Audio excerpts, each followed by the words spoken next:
Hey, it's your girl Tieesha, and I'm back with another video. Today we're going to talk about this documentary that has had everyone talking about it on my timeline, going crazy bonkers about it, and it's called What the Health. And What the Health in that movie, it's talked about how the foods that we're eating are causing diabetes and other illnesses. In this documentary, you saw different things about fast food companies, you saw things about farming, things at the grocery store. Pretty much by the end of the film, you were like, what the hell can I eat? Like me, you probably did something like this.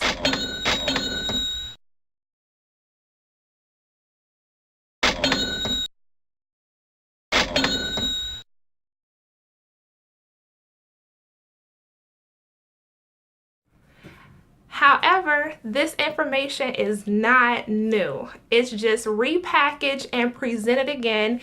And this time around, it hit a totally different audience than what previous works have done.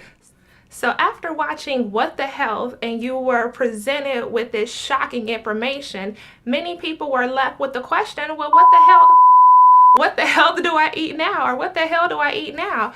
So after you've thrown away everything, lost your appetite for a couple of hours, we're gonna talk about in this video a few things that you can do to begin eating better and what to do with this information now that you have it. So when I started coming into this newfound consciousness, I wanted to share it with the world. Yes, I did.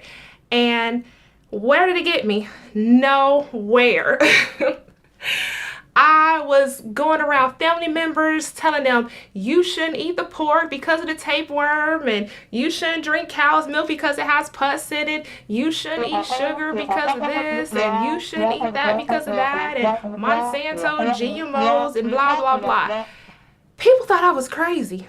People thought I was crazy. So I advise you to not go to your job and tell people what they're eating. Don't tell them about their coffee. Don't tell them about their beef. Don't try to take chicken wings from people because you're going to probably pull back a nub.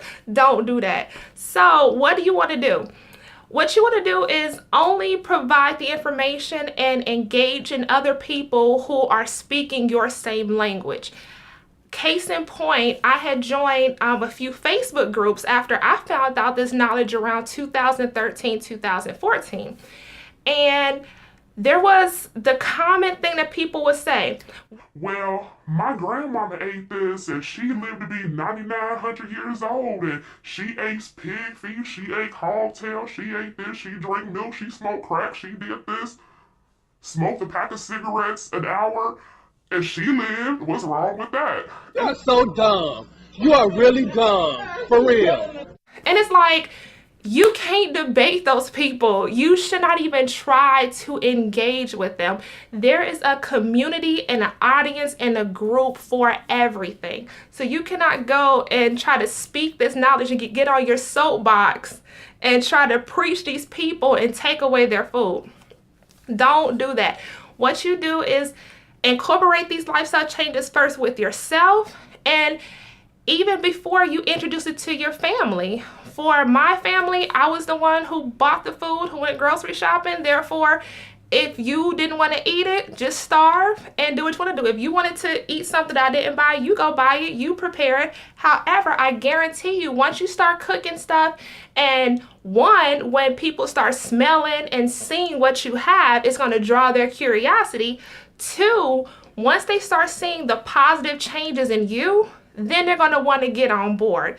Case in point, someone close to me suffered from eczema, and they were taking prescriptions and different things, and the eczema was just so bad that this person was wearing long sleeves in the summertime because they would have these patches of just eczema breakouts all over. So I came across some information. Now, I'm not a doctor. I'm not a well, I'm not a doctor in that sense, but I'm not a nutritionist. I'm not an MD. I'm nobody's general practitioner. However, I came across some information in some forums that I belong to, and someone had actually healed their eczema through the removal of dairy products. And since that time, I didn't eat dairy anyway. So I was like, well, I'm not going to buy any more of this. So let's continue doing this. And when you're outside of the house, don't, eat these foods. Leave them alone. Just skip it. And lo and behold, no more eczema. So I credit myself, yeah, to my own horn. I should be at that.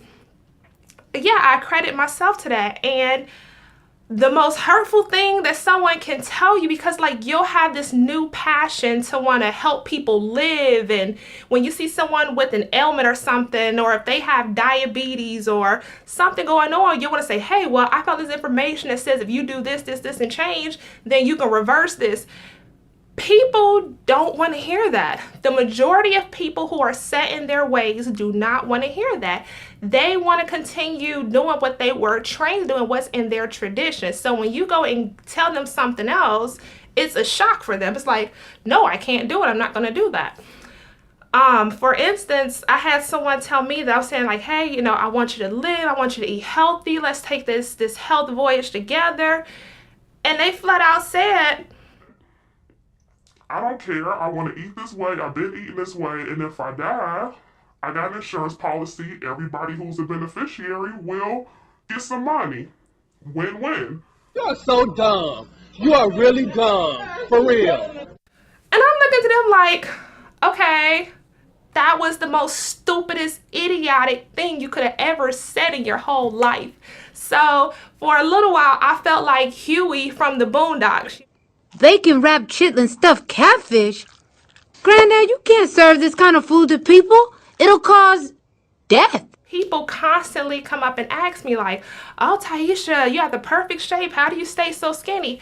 You must not eat anything, which is totally not true. Like I'm the skinniest fat girl you would ever meet. But the thing is, I take certain things out of my eating habits. And that leads me to the second topic, is to don't do a drastic change. Like, yeah, you can throw some stuff away or commit yourself to not eating certain things, but depending on who you are, you may be the kind of person who can like just change everything right now, cold turkey. I don't need pizza, cheese, pops, nothing, and begin this health food journey. Or you'll be like someone like me where you slowly take stuff out, and after you kind of detox or go a while without eating a certain product, you kind of don't miss it and you move on. For instance, when I first took out chicken, now I'm not saying I'm perfect because I know you follow me on Instagram, and if you don't, follow your girl on Instagram. When I was in Ohio, I was eating La Rosas, I was eating White Castles, I was eating cheese cones. You name it! Yeah. So I ain't perfect. But when I first tried to take out meats from my diet, I first tried, pork, that was easy. Because there's this show that comes on that's called Monsters Inside Me. And that show doesn't only pick on meats, it picks on vegetables as well, especially here where I live at, or if you have a garden and the snails get on your vegetables, you can get this thing called hook rat lungworm, something like that. Yeah, and that ain't cool. So yeah, after watching that show and learning about different things and what's out there, this world is dirty. Our food is filthy. So you want to try to get as clean as you can. So I took out chicken, and what I replaced it with was cauliflower. And how I found a lot of recipes, I would go to Pinterest. And if you're not following me on Pinterest, you need to follow me on Pinterest, or the link is in the description box. I have a folder there of vegetarian and vegan recipes that I've tried and true, love them. Moving right along. Okay. So yeah, just take small steps. Also, at any of the health food stores around you, you can also pick up jackfruit, and they have seasoned jackfruit where they have like a teriyaki jackfruit. They have a barbecue one. That one is really, really good. I tried that one and made like some mock pulled chicken sandwiches. They were too good.